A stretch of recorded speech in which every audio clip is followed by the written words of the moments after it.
Hai, hello, salam sejahtera Malaysia. Selamat datang ke channel Fels Lifestyle. Terima kasih kerana terus setia dan terus bersama di dalam channel ini.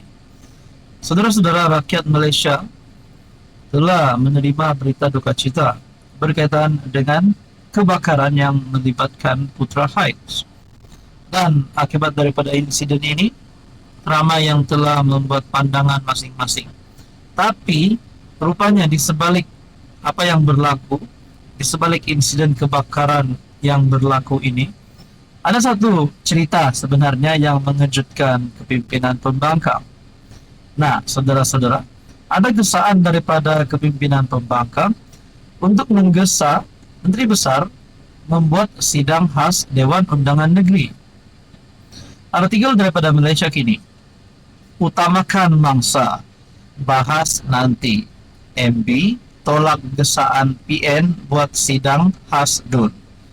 Menteri Besar Selangor, Amiruddin Syari, menolak gesaan supaya Dewan Undangan Negeri bersidang bagi membincang insiden kebakaran pipe gas di Putra Heights, Subang Jaya baru-baru ini.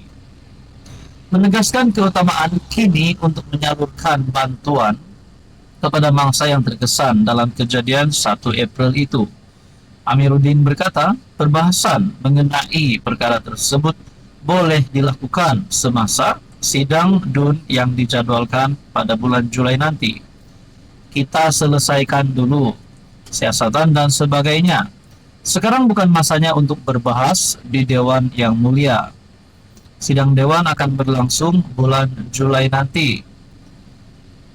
Sebelum ini, Ketua Pembangkang Selangor, Muhammad Azmin Ali, menggesa Menteri Besar supaya memanggil sidang DUN Selangor bagi membincangkan kejadian itu.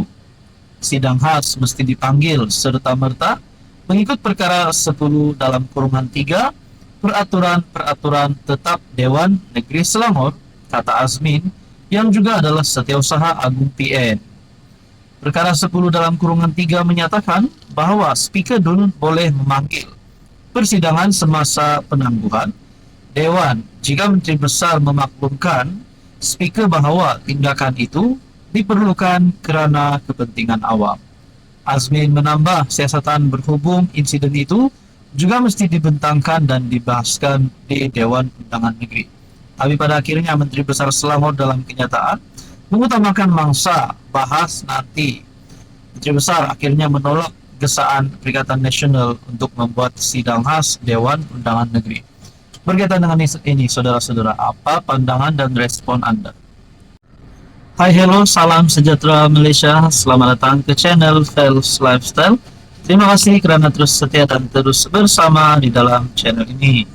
Saudara-saudara yang saya hormati, antara yang menjadi tumpuan pada tahun 2025, kalau nak cakap pilihan raya umum 16, sudah pasti itu adalah tumpuan paling utama bagi seluruh Malaysia. Tapi untuk pilihan raya negeri Sabah pada tahun 2025 ini, semakin panas, semakin hangat cerita ini apabila berlaku skandal rasuah di Sabah yang melibatkan beberapa pemimpin besar di dalam kerajaan negeri Sabah, termasuk Ketua Menteri Sabah yang juga nama beliau disebut di dalam isu ini. Pada akhirnya, bagi pilihan raya negeri Sabah, siapakah calon Ketua Menteri Sabah yang seterusnya? Nah, saudara-saudara, ada satu artikel kali ini pula menyebut nama Bung Mokhtar. Poster boy bukan keutamaan Barisan Nasional. Bung sedia pertimbang jawatan Ketua Menteri. Mungkin bagi penyokong Bung Mokhtar akan mengeluarkan kenyataan mahu Bung Mokhtar menjadi Ketua Menteri.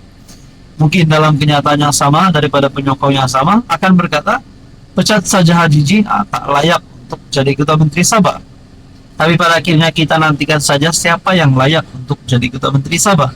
Mungkin juga Syafiq Apdal, seperti komen yang saya pernah terima dahulu daripada kementerian netizen. Mereka mahu Syafiq Apdal yang jadi Ketua Menteri Sabah. Kita teruskan dalam artikel ini.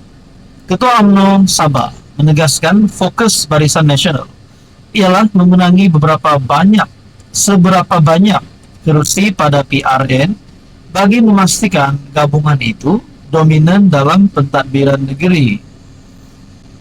Barisan Nasional tidak mengutamakan siapa akan diangkat sebagai poster boy untuk dipertaruhkan pada PRN Sabah, kerana semua calon mempunyai kelayakan sebagai Ketua Menteri.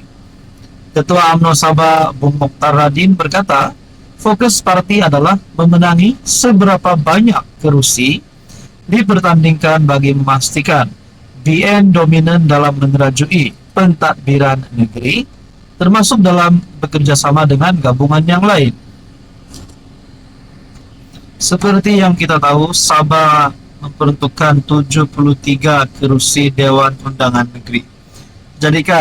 Adakah pada PRN kali ini BN UMNO Sabah mampu untuk memenangi lebih separuh daripada 73 kerusi Dewan Undangan Negeri Sabah?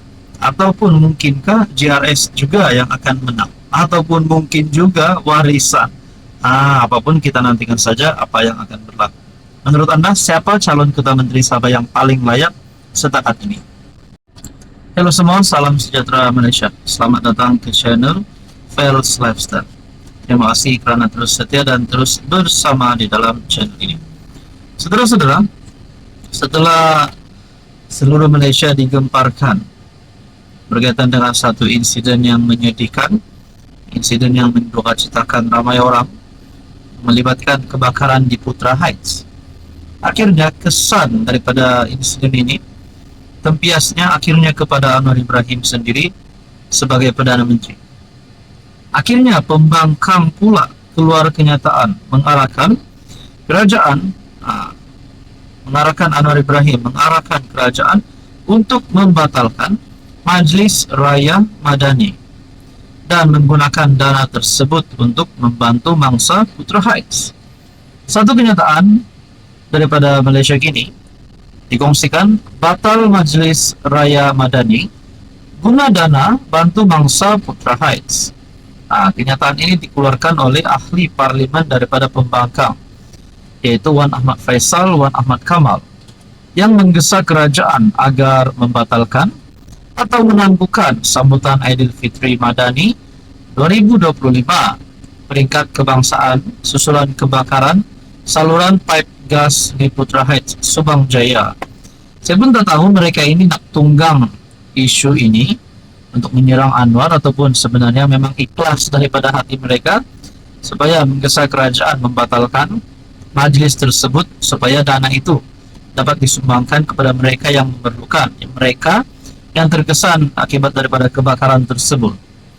Wan Faisal berkata, jutaan ringgit yang diperuntukkan untuk acara tersebut seharusnya disalurkan kepada bantuan mangsa kejadian tersebut. Letupan yang berlaku telah mencederakan puluhan bangsa serta memusnahkan rumah, harta benda dan punca rezeki warga setempat. Dalam keadaan getir seperti ini, kerajaan seharusnya menunjukkan keutamaan yang jelas, membela nasib mangsa, bukan meraihkan majlis penuh glamour dengan dana rakyat, katanya dalam kenyataan. Dia turut mengkritik jumlah bantuan tunai RM5,000 yang diperuntukkan kepada mangsa bencana dengan menyifatkannya sebagai jauh daripada mencukupi. Katanya ia tidak dapat menampung keperluan asas seperti membaiki rumah, menggantikan peralatan asas, maupun menampung kos rawatan perubatan yang berterusan. Ini bukan soal memberi sagu hati, ini soal memulihkan kehidupan rakyat yang terkesan. Jadi berkaitan dengan kenyataan daripada MP Macam ini, apa komen Anda?